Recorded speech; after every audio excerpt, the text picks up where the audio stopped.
previously, the European scientists, they believed that the Earth was the center of the solar system and the universe. And all the planets, as well as the moon and the sun, it revolved around the Earth.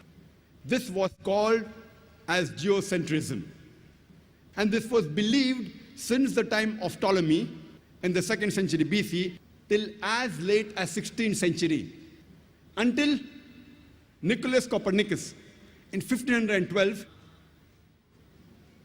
he propounded the heliocentric theory of the planetary motion, and he said,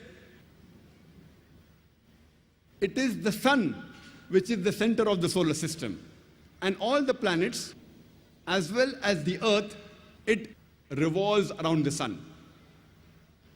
And later on, a German scientist by the name of Johannes Kepler, in 1609, he wrote in his book by the name Astronomia Novia, that not only do the planets and the Earth, they revolve around the sun, but they also rotate about their own axis. And when I was in school, I passed my school in 1982, about more than 25 years back.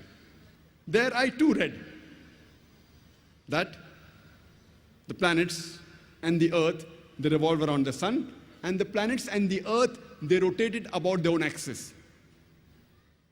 And the whole solar system, also in the galaxy, it revolved, including the sun, but the sun did not rotate about its own axis. In this context, the sun was stationary. But when I read the verse of the Quran in Surah Anbiya, chapter number 21, verse number 33, which says, Huwa allazi khalaqal layla wan nahar.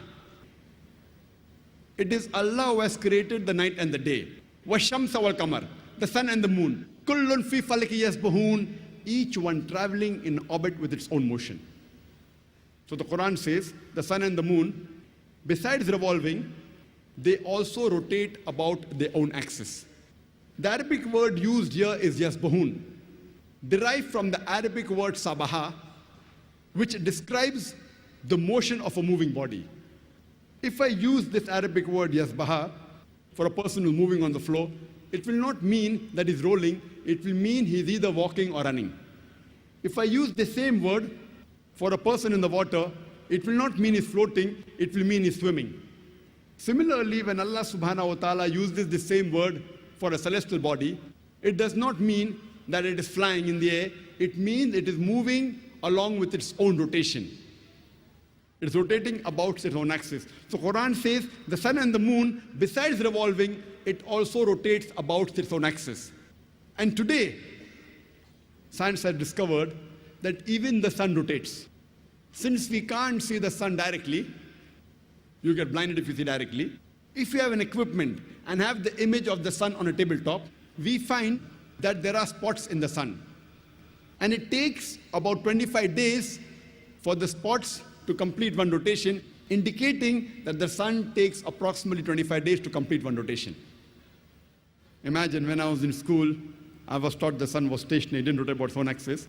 And the Quran mentioned 14 years ago that it rotates. And now, alhamdulillah, most of the schools have incorporated that the sun also rotates. Further, we read in the Quran, it's mentioned in the Quran in Surah Yasin, chapter number 36, verse number 40. It is not permitted for the sun to overtake the moon, nor the night to outstrip the day. The moon and the sun. Kullun fi falaki yasbahun, each one traveling in orbit with its own motion.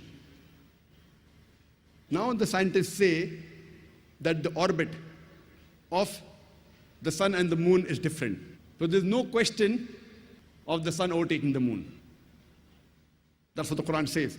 And today the scientists, they tell us that the sun is moving in a direction in the universe to a particular fixed direction, which is called as the solar apex. In the constellation of Hercules, also known as Alpha Lyra, at a speed of 12 miles per second. And today the scientists, they tell us that the sunlight we have is due to a chemical reaction which is taking place since billions of years. And one day, this chemical reaction will cease. And so will the light of the sun cease to exist. And so will the life on this earth cease to exist. But the scientists say it will take another few billion years. Quran gives a similar message. In Surah Yasin, chapter number 36, verse number 38, والشمس تجري لمستقر لها, that the sun is running its course for a period determined, to a place determined. The Arabic word used here is mustaqar, which has two meanings. Either it means for a period determined, or it means to a place determined. And today science says that the sun is moving to a particular spot known as solar apex, and it will exist for a particular time period. So both the meanings of mustaqar, to a place determined and for a period determined according to science, is perfect. Imagine, Quran mentions this 1400 years ago.